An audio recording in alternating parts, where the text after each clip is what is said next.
नमस्कार, capital TV Bihar देख रहे हैं आप और मैं हूं आपके साथ दिव्या सिंह। बिहार के स्पेशल स्टोरी में आपका स्वागत है। एक तरफ बिहार में एनडीए की सरकार बनने के बाद सियासी तूफान उठा हुआ है, क्योंकि 12 फरवरी को नीतीश सरकार अपना बहुमत साबित करने वाली है, लेकिन ये इतना आसान नजर नहीं आ रहा। वहीं दूसरी तरफ बिहार की 6 राज्यसभा सीट पर चुनाव होने हैं, जिसने सियासी तापमान को और ज्यादा हाई कर दिया है। इन सब के बीच लालू परिवार से जुड़ी एक बड़ी खबर सामने आई है, जिसने सबके होश उड़ा दिए हैं, क्योंकि अचानक से लालू यादव की बहू के राजनीति में आने की खबर ने बवाल मचा दिया है और हर किसी का ध्यान अपनी तरफ खींच लिया है। बिहार में अपने हाथों से सत्ता जाने के बाद लालू परिवार राज्यसभा चुनाव में कोई रिस्क लेना नहीं चाहता। शायद यही वजह है कि अब बहू को सियासी मैदान में उतारने की तैयारी जोरों पर है। बिहार की सियासत में मच गया बवाल। राजनीति में लालू की बहू की होगी एंट्री। पार्टी की तरफ से राज्यसभा भेजने की तैयारी। आरजेडी कोटे की सीट से राज्यसभा जा सकती है राजश्री। बिहार में 6 राज्यसभा सीट पर चुनाव के लिए अधिसूचना जारी कर दी गई है। इसी के साथ सियासी समीकरण साधने की तैयारी भी अब तेज होती दिख रही है। स्टोरी में आगे बताएंगे लैंड फॉर जॉब स्कैम में क्या हुआ लालू परिवार के साथ, राज्यसभा चुनाव को लेकर बिहार में क्या है तैयारी। लेकिन सबसे पहले बात लालू की बहू राजश्री के बारे में। बिहार के सियासत में राज्यसभा चुनाव के ठीक पहले लालू प्रसाद यादव की बहू और तेजस्वी की पत्नी राजश्री सक्रिय हो गई हैं। दरअसल लालू परिवार राजश्री को लॉन्च करने की तैयारी कर रहा है। लालू यादव अपनी पत्नी और बेटी के बाद अब अपनी बहू को भी सियासी मैदान में उतारने की तैयारी में है। राजद कोटे की राज्यसभा की 2 सीट खाली हो रही है। ऐसे में कहा जा रहा है कि एक सीट पर राजश्री यादव को राज्यसभा भेजा जा सकता है। बता दें, बिहार के डिप्टी सीएम और आरजेडी के अध्यक्ष लालू प्रसाद यादव के बेटे तेजस्वी यादव की शादी राजश्री से साल 2021 में हुई थी। पहले राजश्री का नाम रेचल था। शादी के बाद उन्होंने अपना नाम बदलकर राजश्री कर लिया। राजश्री हरियाणा के रेवाड़ी के एक ईसाई परिवार से ताल्लुकात रखती है और वह बचपन से ही दिल्ली में रहती थी। तेजस्वी यादव और राजश्री ने नई दिल्ली के आरके पुरम में जीपीएस स्कूल में एक साथ पढ़ाई की थी। जानकारी के अनुसार राजश्री शादी से पहले एक एयर होस्टेस के रूप में काम करती थी। राजश्री ने बताया था कि उन्होंने ग्रेजुएशन तक की पढ़ाई की है। अब खबर सामने आई है कि राजश्री भी राजनीति में एंट्री ले रही है। बता दें कि बिहार की 6 राज्यसभा सीट पर चुनाव के लिए निर्वाचन आयोग ने अधिसूचना जारी कर दी है। इन 6 सीटों पर सांसदों का कार्यकाल अगले महीने समाप्त हो रहा है। इसी के साथ राज्यसभा के द्विवार्षिक चुनाव के लिए नामांकन प्रक्रिया भी शुरू हो गई है।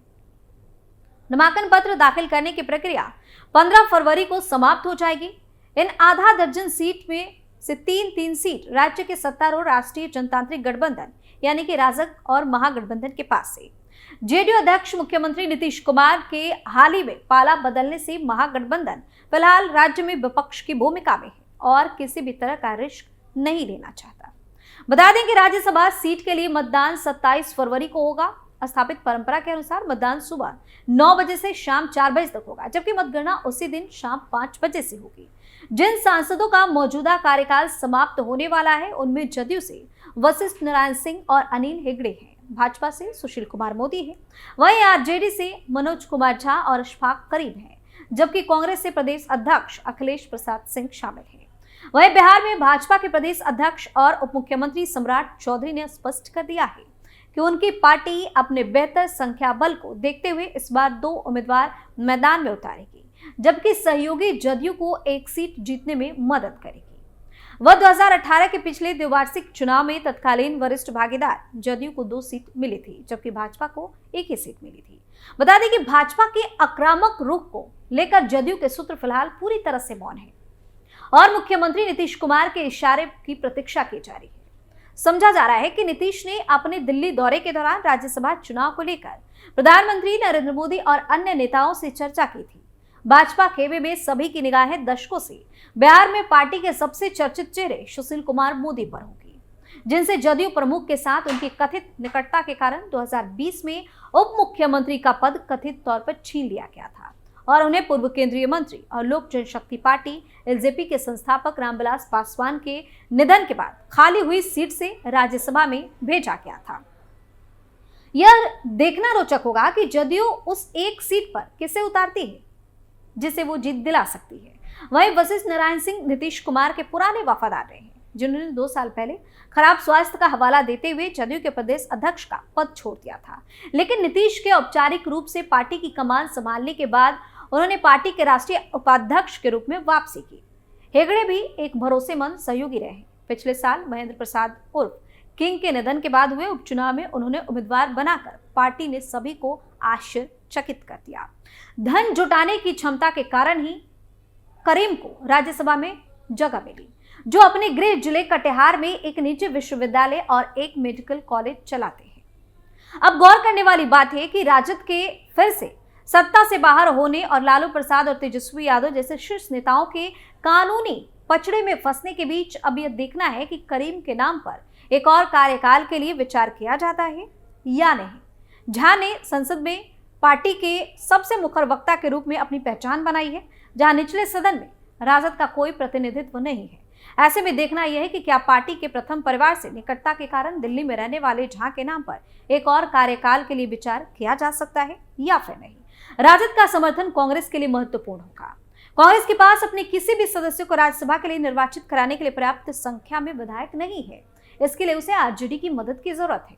अखिलेश प्रसाद सिंह को कांग्रेस में लालू प्रसाद का सबसे भरोसेमंद व्यक्ति माना जाता है।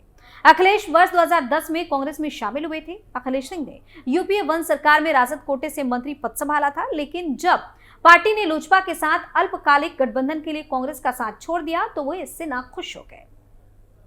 लेकिन फिलहाल गौर करने वाली बात यह है कि लालू परिवार की बहू को राजनीति में एंट्री दिलाने की तैयारी अब जोरों पर चल रही है। अब बात कर लेते हैं लालू परिवार के ताजा हालात पर। दरअसल रेलवे में नौकरी के बदले जमीन लेने के कथित घोटाला मामले में लालू परिवार को आज राहत मिल गई है। दिल्ली के राउज एवेन्यू कोर्ट में बिहार के पूर्व मुख्यमंत्री राबड़ी देवी, बेटी मीसा भारती और हेमा यादव की पेशी हुई। कोर्ट ने 1 लाख के मुचलके पर अगली तारीख तक अंतरिम जमानत दी है। राबड़ी देवी, मीसा भारती और हेमा यादव की ओर से जमानत याचिका दायर की गई थी। कोर्ट अब 28 फरवरी को आरोपियों की नियमित जमानत पर सुनवाई करेगी। कोर्ट ने इस मामले में ईडी यानी कि प्रवर्तन निदेशालय की चार्जशीट का संज्ञान लेते हुए राबड़ी देवी, हेमा यादव, मीसा भारती, अमित कात्याल, हृदयानंद चौधरी और अन्य को 9 फरवरी यानी कि आज कोर्ट में पेश होने के लिए कहा था। ईडी ने इस कथित घोटाले में मनी लॉन्ड्रिंग के आरोपों की जांच करते हुए हाल ही में 4751 पेज की चार्जशीट फाइल की थी। ईडी ने चार्जशीट में राबड़ी देवी, मीसा भारती, हेमा यादव, हृदयानंद चौधरी के साथ साथ 2 कंपनियों को भी आरोपी बनाया था। वहीं इससे पहले मामले में ईडी ने राष्ट्रीय जनता दल के अध्यक्ष लालू प्रसाद यादव से 29 जनवरी को लगभग 10 घंटे तक पूछताछ की थी। इसके बाद पूर्व डिप्टी सीएम तेजस्वी यादव से ईडी ने 30 जनवरी को 8 घंटे से ज्यादा पूछताछ की। बता दें कि यह मामला 14 साल पुराना है। इस मामले में आरोप है कि तत्कालीन रेल मंत्री रहते हुए लालू प्रसाद यादव ने रेलवे में नौकरी के बदले जमीन ली थी। आरोपों को लेकर सीबीआई ने 18 मई 2022 में केस दर्ज किया था। सीबीआई के मुताबिक रेलवे में ग्रुप डी के पदों पर नौकरी के लिए पहले सब्स्टिट्यूट के तौर पर भर्ती किया गया, फिर उनसे जमीन ट्रांसफर करवाने के बाद उनकी नौकरी पक्की करा दी गई। सीबीआई के आरोपों के ही आधार पर ईडी ने मनी लॉन्ड्रिंग का केस दर्ज किया था और जांच शुरू करते हुए चार्जशीट भी फाइल की थी। बिहार के स्पेशल स्टोरी में फिलहाल के लिए इतना ही। आप अपनी राय हमें कमेंट करके जरूर बताएं और देखते रहिए कैपिटल टीवी बिहार। नमस्कार।